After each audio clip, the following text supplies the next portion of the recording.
Avis vascular centre మన దేశంలోనే the best varicose vein hospital. Joint pains అంటే ఒక్కటే కాదు, చాలా రకాల జాయింట్ పెయిన్స్ ఉంటాయి. పాలలో కాల్షియం ఉంది, పాలలో కాల్షియం ఉంది. ఏం పాలలో కాల్షియం ఉందండి బాబు, నాకు అర్థం కాదు. అసలు ప్యాకెట్ పాలు పాలే కాదన్నప్పుడు దానిలో కాల్షియం కలిపితేనే కదా వచ్చేది. మీ కిడ్నీలు పాడవడానికి రీజన్ మీ పెయిన్ కిల్లర్సే, మీ కాల్షియం టాబ్లెట్లే. మాంసం తింటే ప్రోటీన్ వస్తుంది, ప్రోటీన్ వస్తే బొక్కలకు బలం వస్తుంది అనుకుంటే చాలా మంది నాన్ వెజిటేరియన్సే మోకాల నొప్పులతో బాధపడుతున్నారు. ఎందుకు బాధపడుతున్నారు అనేది కూడా చెప్తాను. నాకు ఈ 45 yearsలో మా అమ్మ నన్ను ఎప్పుడు కూడా ఈ ప్రోటీన్ తిని బిడ్డ, ఇది విటమిన్ తిను, బొక్కలకు బలం వస్తుంది అని చెప్పలే నాకు. Welcome to I dream. నేను ఉదయశ్రీ. ప్రెసెంట్ మనము క్యాతన్ ఆరోగ్య కేంద్రాల్లో ఉన్నాం. డాక్టర్ దిలీప్ క్యాతన్ గారు మనతో ఉన్నారు. ఎక్స్పర్ట్ ఇన్ ఆయుర్వేదం అండ్ ఆక్యుపంచర్, న్యాచురల్ సైన్స్. ఆయనతో మాట్లాడదాం. రీసెంట్గా మనము మోకాళ్ళ నొప్పులకి సార్ మనకు ఒక చిట్కా చెప్పడం జరిగింది. అంత ప్రెషర్ పాయింట్స్ అనేవి మన చేతిలోనే ఉంటాయని ఒక ఎక్సర్సైజ్ కూడా చెప్పడం జరిగింది. సో దానికి మంచి కమెంట్స్ వచ్చాయన్నమాట. చాలామంది ఆఫీస్కి కూడా కాల్ చేశారు. సో దీనిపైనే మాట్లాడదాం అసలు. అండ్ కొంతమంది డాక్టర్స్ కూడా కాల్ చేశారు. డాక్టర్ గారితో మాట్లాడదాం. Hello sir. Hello. So actually ఏమైందంటే రీసెంట్గా మనం ఆ వీడియో చేశాక ఆఫీస్కి కూడా చాలా కాల్స్ వస్తున్నాయి అండ్ రివ్యూస్ కూడా చాలా బాగా వచ్చాయి. మంచి రెస్పాన్స్ వచ్చింది. అండ్ కొంతమంది డాక్టర్స్ కూడా నాకు కాల్ చేశారనమాట. అదేంటి ఇక్కడ ఇలా ఇలా అనుకుంటే కాళ్ళ నొప్పులు తగ్గుతాయంట, భలే ఫన్నీగా మాట్లాడుతున్నారు డాక్టర్ గారు అని. అంటే మీరు ఏమంటారు? అంటే రెస్పాన్స్ బాగా ఉంది, కానీ అలోపతిలో మాత్రం దీన్ని యాక్సెప్ట్ చెయ్యరు వాళ్ళు. సో ఒక ఆయుర్వేద స్పెషలిస్ట్గా మీరు ఏం చెప్తారు? అయితే ఆయుర్వేదంలో నీ రీప్లేస్మెంట్ లేదు, వాళ్ళ దాంట్లో నీ రీప్లేస్మెంట్ ఉంది. మళ్ళీ ఆర్థోపెడిక్ సర్జన్ ఈ రీసెంట్గానే ఉన్నారా? గతంలో లేరా? 100 ఏళ్ళ నుంచి ఆర్థోపెడిక్ బొక్కల డాక్టర్ సపరేట్గా ఉన్నారు కదా, ఆర్థోపెడిక్ డాక్టర్ ఉన్నారు కదా.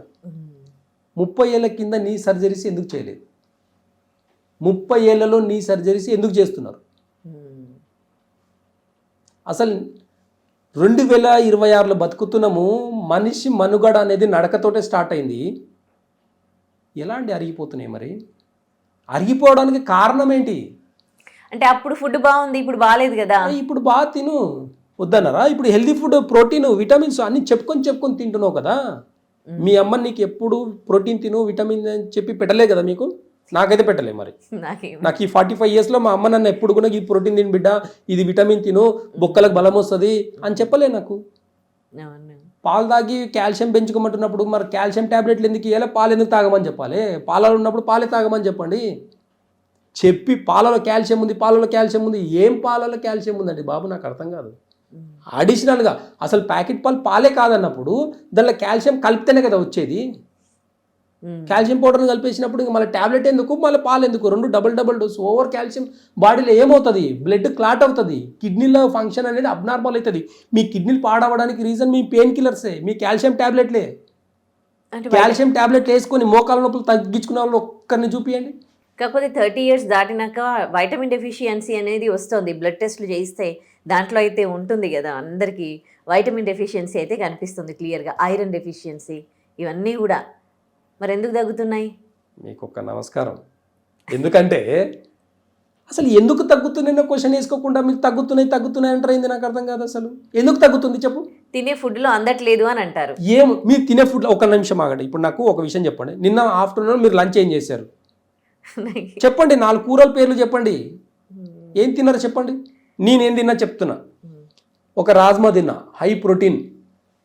దాన్ని సోక్ చేసి దాన్ని మంచిగా కర్రీస్ వేసుకొని తిన్నా. ఒక రాజ్మా, ఒక వెజిటేబుల్ బీరకాయ కర్రీ తిన్నా, ఒక దాల్ పప్పు తిన్నా, ప్లస్ మళ్ళీ రసం తిన్నా. ఈ 4 తిన్నా. దీనిలో మీ బాడీకి కావాల్సిన పోషకాలన్నీ ఉన్నాయా లేవా? పప్పు, నేను ప్యూర్ వెజిటేరియన్ అని చెప్తాను. నేను మాంసం తింటే ప్రోటీన్ వస్తుంది, ప్రోటీన్ వస్తే బొక్కలకు బలం వస్తుంది అనుకుంటే చాలామంది నాన్ వెజిటేరియన్సే మోకాల నొప్పులతో బాధపడుతున్నారు. ఎందుకు బాధపడుతున్నారు అనేది కూడా చెప్తాను నేను. మంచి ప్రోటీన్ తిన్నప్పుడు ప్రోటీన్, ఈ విటమిన్స్ ప్లస్ ఈ మినరల్స్కి సంబంధించిన అన్ని రకాల నా ప్లేట్లో ఉన్నప్పుడు ఇవి డైజెషన్ అయితే కదా నాకు బాడీకి అందుతాయి. నా డైజెషన్ సిస్టమే బాగాలేకపోతే ఈ దీంట్లో తిన్న ప్రోటీన్స్ అన్నీ, నా విటమిన్స్ అన్నీ, మినరల్స్ అన్నీ నా బాడీకి ఎలా అందుతాయి? విటమిన్స్ లోపం రావడానికి ప్రధాన కారణం మీ డైజెషన్ సిస్టమ్ కాదా?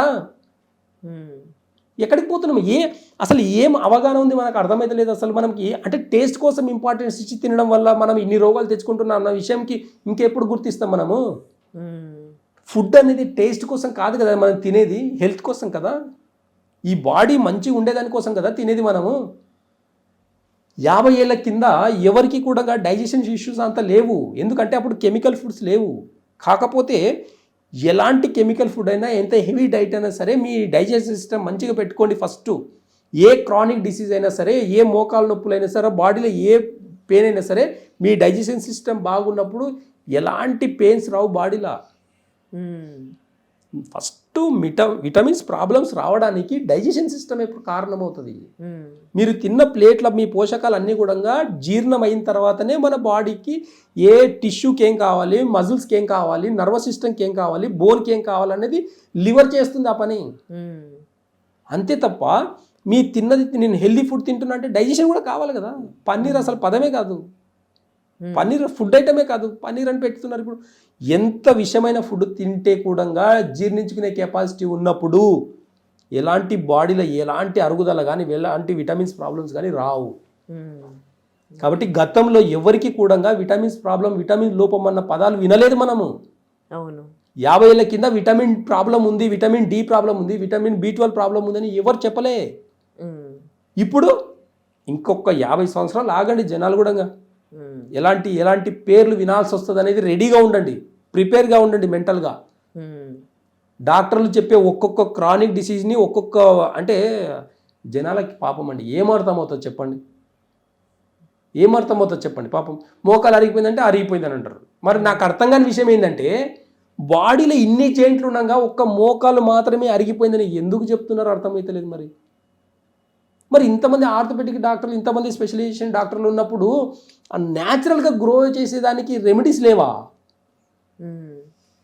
ప్రోటీన్ తినమని చెప్తున్నారు, కాల్షియం టాబ్లెట్ వేసుకున్నప్పుడు మరి బోన్ మంచిగా అవ్వాలి కదా. మరి బోన్కి అదే కదా, కాల్షియమే కదా కావాల్సింది. మరి కాల్షియం టాబ్లెట్లు ఇచ్చినప్పుడు, మంచి మల్టీవిటమిన్ టాబ్లెట్ ఇచ్చినప్పుడు మజిల్స్, ఇక్కడ నర్వస్ సిస్టమ్, బోన్ సిస్టమ్ అంతా న్యాచురల్ అవ్వాలి కదా, హీల్ అవ్వాలి కదా. మరి ఎందుకు అవ్వట్లేదు? ఏజ్తో పాటు కరిగిపోతాయని అంటున్నారు. మా అమ్మమ్మ 98 ఇయర్స్ అండి. ఒక్క రోజు ఒక్క నొప్పి అరగలే. ఆమె నడిచినంతగా మా ఖాందాన్లో మా ఫ్యామిలీలో ఎవరు నడవలేరు, అంత నడిచేది. 98 ఇయర్స్లో ఆమె నడిచిన నడక ఎంత అండి, ఆమె కరిగిపోలేదు. ఒక్క డిసీజ్ లేదు 98 ఇయర్స్ వరకు కూడా. ఆమెకి ఎందుకు అరగలేదు అంటారు?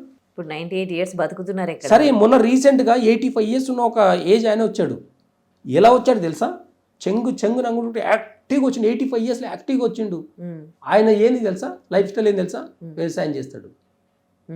వ్యవసాయం చేస్తే ఆయన పొలం 3 కిలోమీటర్లు ఉంటుంది. 3 కిలోమీటర్స్ మార్నింగ్ వెళ్ళి నడుచుకుంటూ వచ్చి మళ్ళీ మధ్యాహ్నం కల్లా ఇంటికి వచ్చేసి మళ్ళీ సాయంత్రం నడుచుకుంటూ వెళ్ళి, అంటే రోజుకు 12 కిలోమీటర్లు నడిచే వాళ్ళ మోకాలు ఎందుకు అరిగిపోలేదు? కొంచెం నొప్పి ఉండేసరికి ఏం చేస్తున్నాం అంటే మనం నడక కొంచెం నొప్పి ఉందని మెల్లగా ఇలా ఇలా ఇలా ఇలా నడవడం వల్ల ఇంకొక కాలు మీద బ్యాలెన్స్ అవుట్ అవుతుంది. అలా ఇంకా కుంటుకుంటూ నడవడం అలవాటు చేసుకుంటున్నారు జనాలు కూడా.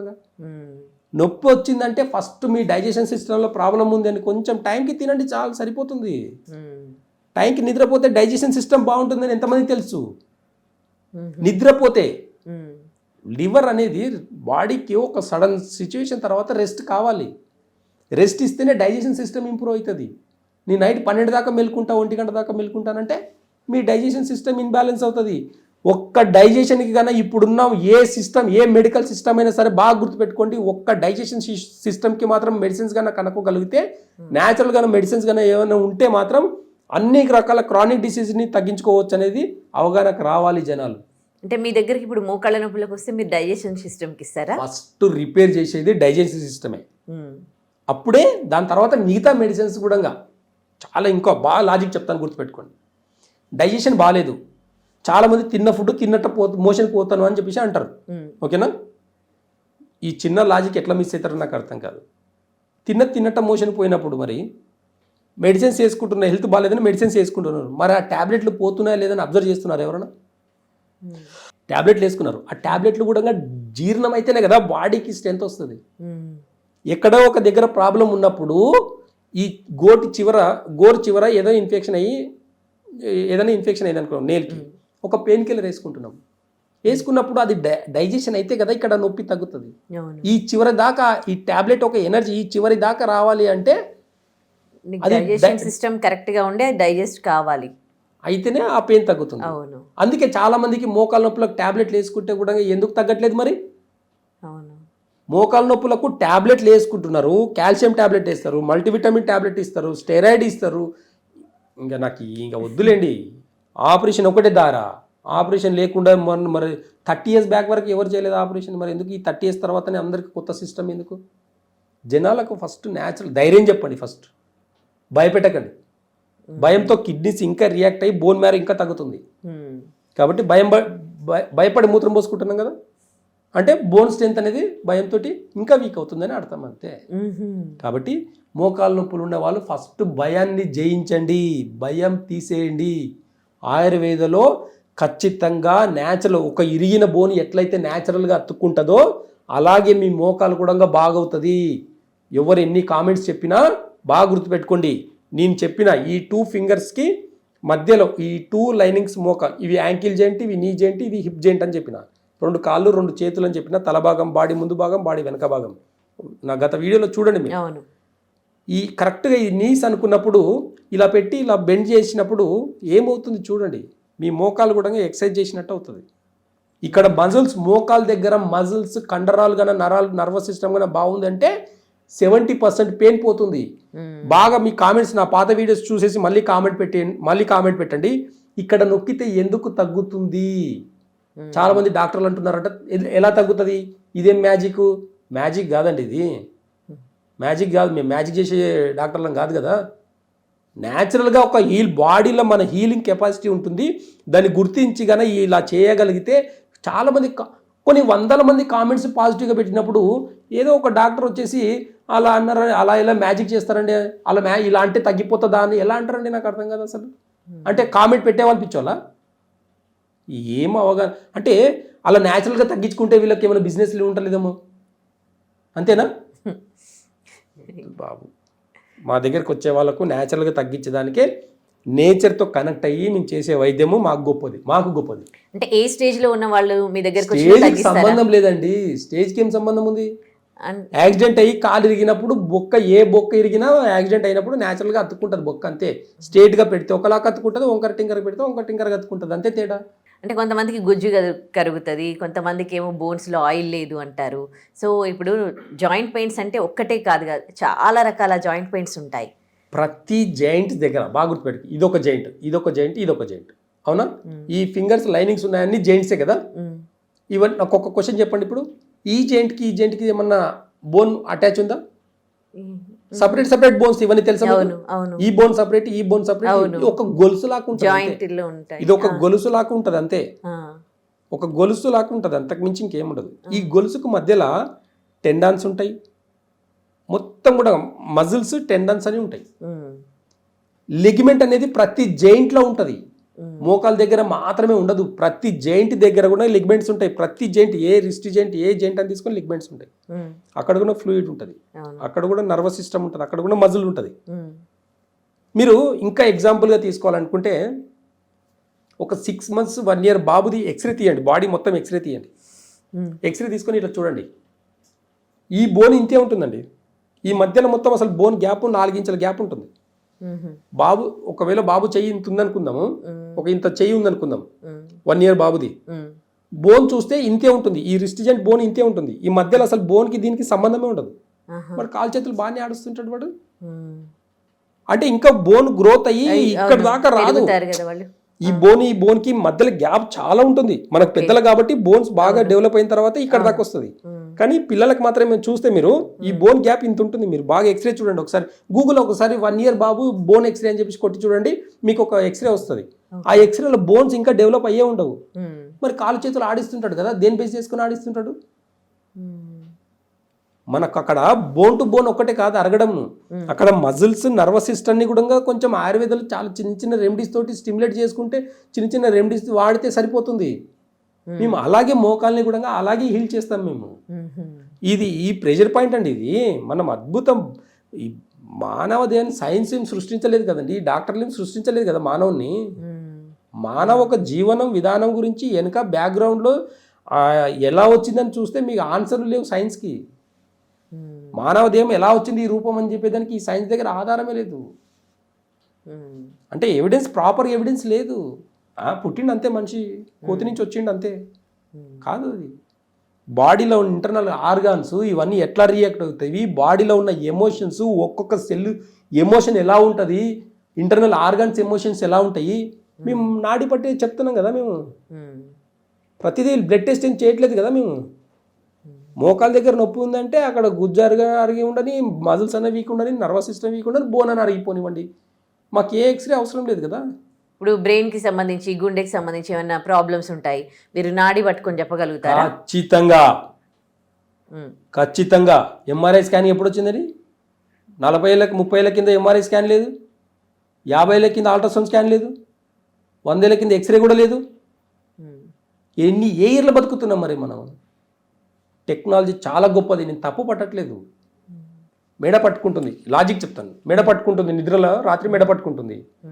ఏమవుతుంది? డైజెషన్ అవ్వక బాడీలో విండ్, మజిల్స్లో, నర్వస్ సిస్టంలో గాలి ఎక్కువైపోయి డైజెషన్, ఇండైజెషన్ వల్ల, గ్యాస్ట్రిక్ ప్రాబ్లం వల్ల మెడ పట్టుకుంటుంది. డైరెక్ట్గా హాస్పిటల్కి వెళ్తే ఎక్స్రే తీస్తారు. ఎక్స్రేలు ఎక్కడైనా మజిల్స్, నర్వస్ సిస్టమ్ పడతాయండి? నాకు అర్థం, బోన్స్ పడతాయి కానీ ఎక్స్రేలో. సరే, ఈ ఎక్స్రే లేదు, సిటీ స్కాన్ చేసుకురండి, లేదంటే ఎంఆర్ఐ చేసుకురా. మెడ పట్టుకుంటే 7,000 8,000 పెట్టి మెడ నరాలకు మెడ పట్టుకుంటే ఎంఆర్ఐ చేయించుకోవాలి 7,000 8,000 పెట్టి. మా దగ్గర మెడగానే పట్టుకుందంటే మెడ ప్రాబ్లం ఉంది అంటే ఇక ఇది అంతే. ఇవి 2 చేతులు 2 కాళ్ళు, ఇది తల భాగం, ఇది కరెక్ట్గా ఇలా పట్టుకొని కానీ ఇలా అన్నామంటే మెడ ఇడిచి పెడుతుంది 2 నిమిషాల్లో. కొన్ని 1000 మందికి తగ్గించినామండి మేము. ఇది మ్యాజిక్ కాదు, రండి మ్యాజిక్ ఏంటని ఎందుకు చూపిస్తాను నేను. ఇలా అన్నప్పుడు మోకాలు నొప్పి తగ్గిన వాళ్ళు, కామెంట్ పెట్టిన వాళ్ళు అదంతా వేరే పిచ్చోళ్ళ ఏమన్నా. ఎందుకంత పాజిటివ్గా పెడితే తగ్గించుకున్నారు కాబట్టి. మా దగ్గరకు వచ్చినప్పుడు ఇంకా ఎక్కువ ఎఫెక్ట్ ఉంటుంది. మా దగ్గరకు వచ్చినప్పుడు, మా దగ్గరికి క్యాబిన్లోకి వచ్చే ముందు పెయిన్స్ ఇలా ఇలా నడుచుకుంటూ వస్తారు, వెళ్ళేటప్పుడు హ్యాపీగా నడుచుకుంటూ వెళ్తారు. నొప్పి డిసీజ్ కాదని చెప్తాను నేను. మోకాలు నొప్పి కానీ, మెడ నొప్పి కానీ, నడుము నొప్పి కానీ ఇది అన్ని డిసీజ్ కాదు, ఇది ఒక సిమ్టమ్ అంతే. డిసీజ్ ఏంది నాడి పట్టుకొని రూట్ కాజ్ చెప్తాం మేము. కాబట్టి సక్సెస్. మోకాళ్ళకు ఆపరేషన్ లేకుండా కొన్ని 1000 మంది బాగారు మా దగ్గర. మరి వాళ్ళతో కూర్చోబెట్టి ఈసారి వీడియో చేద్దాం. ఈసారి వీడియో వాళ్ళతో నేను చెప్తే బాగాలేకుంటుంది. వీళ్ళు ప్రతిదీ మేము నీ సర్జరీ చేసినాం చూడు, మేము అది చేసినాం చూడండి అని ప్రూఫ్ పెట్టుకున్నారు కదా. ప్రూఫే కదా మీకు కావాల్సింది. ప్రూఫ్సే కనుక కావాలనుకుంటే ఏం లేదు, మీ కెమెరాలన్నీ 24 గంటలు మా దగ్గర అట్లే పెట్టండి. వచ్చిన ప్రతి పేషెంట్ అడుక్కుంటే పోటీ తెలుస్తుంది. మీ మెమరీ, మీ బ్యాటరీలు సరిపోవు, మీ కెమెరా బ్యాటరీలు కూడా సరిపోవు మాకు. ప్రతి పేషెంట్ దగ్గర నుంచి ఫీడ్బ్యాక్ తీసుకోండి, తెలుస్తుంది మీకు. ఉంటుంది 100 మందిలో ఎవరికో ఒకరికి డైట్, లైఫ్ స్టైల్ బాగాలేక ఒక 10% 20% అటు ఇటుగా ఉంటుంది. ఇప్పటివరకు మరి మెడికల్ సిస్టమ్లో ఏ డాక్టర్ కూడా 100కి 100% తగ్గించిన డాక్టర్ లేడు. మరి సక్సెస్ రేట్ అని ఎవరికైనా 50% ఉంటే చాలా గొప్ప డాక్టర్. అయినా 50% సక్సెస్ అయితే చాలా డాక్టర్ ఈ రోజుల్లో, చాలా గొప్ప డాక్టర్ అంతే. అలాంటిది ఆయుర్వేదంలో చాలా మంది ఉన్నారు. రూట్ కాజ్ నుంచి హీల్ చేస్తారు కాబట్టి రూట్ కాజ్ నుంచి తగ్గుతుంది. బాడీలో ఏ మోకాలు నొప్పి కాదు, నడుము నొప్పి కాదు, మెడ నొప్పి కాదు, ఏదైనా సరే రూట్ కాజ్ నుంచి తగ్గుతుంది. చిన్న చిన్న టిప్స్, డైలీ పెయిన్ని కంఫర్టబుల్గా చేసేదానికి కొన్ని టిప్స్ చెప్తాము. ఇంటర్నల్గా ఏ ఆర్గన్స్ పాడవడం వల్ల, ఏ muscle system, nervous system, bone system బాగాలేదో రూట్ కాజ్ చూసి దానికి మెడిసిన్స్ ఇస్తాం. కాబట్టి పర్మనెంట్గా తగ్గుతాయి మా దగ్గర. ఏజ్కి సంబంధం లేదు అసలు. 40-30 ఏళ్ళు వస్తే మోకాలు ఆపరేషన్ అంటున్నారు, నాకు అర్థం కాదు. ఇంకా 50 ఏళ్ళు అయితే పరిస్థితి ఆగండి, జనాలకి అర్థమవుతుంది, ఎటువైపు వెళ్తారని తెలుస్తుంది మీకు. కాబట్టి ఏదైనా సరే నేచర్ అనేది చాలా అద్భుతమైందండి. నేచర్ని మనం ఈ సైన్స్కి అసలు ఎప్పుడు కూడా పొందనలేదు. సైన్స్ కూడా చాలా గొప్పది. నేను ఇప్పుడు ఒక దగ్గరికి వెళ్ళాలంటే కార్ వేసుకుని వెళ్తాను. ఒకప్పుడు గుర్రం వేసుకొని సైకిల్ దొక్కుంటానో నడుచుకుంటానో పోలేను కదా నేను. అలాగే ఇప్పుడు నాకు యాక్సిడెంట్ అయిందంటే నేను హాస్పిటల్కే వెళ్తాను. నేను ఆయుర్వేదం, నేను వైద్యునైనా సరే యాక్సిడెంట్ అయితే నేను హాస్పిటల్కే వెళ్తాను. వెళ్ళి అక్కడ ఉన్న బ్లడ్ టెస్ట్లు, వాళ్ళ టర్మ్స్ ఏమున్నాయో అవన్నీ ఫస్ట్ ఎయిడ్ లాగా చేయించుకున్న తర్వాత మళ్ళీ రెమెడీగా బ్యాక్గ్రౌండ్లో మళ్ళీ దాన్ని ఎలా క్రానిక్ డిసీజ్గా మార్చుకోకుండా నా ఫిట్నెస్ని, నా బోన్ మ్యారోని, ఏదైనా సరే నాకు ఉన్న ప్రాబ్లమ్కి తగినట్టుగా నేను ఆయుర్వేదం ఏముందో చూసుకుంటా అంతే తప్ప కంప్లీట్గా నేను ఏ దానికి అగెనిస్ట్ కాదు నిన్ను. కాబట్టి రూట్ కాజ్లో అన్నీ సమానమే. Right, thank you. Thank you.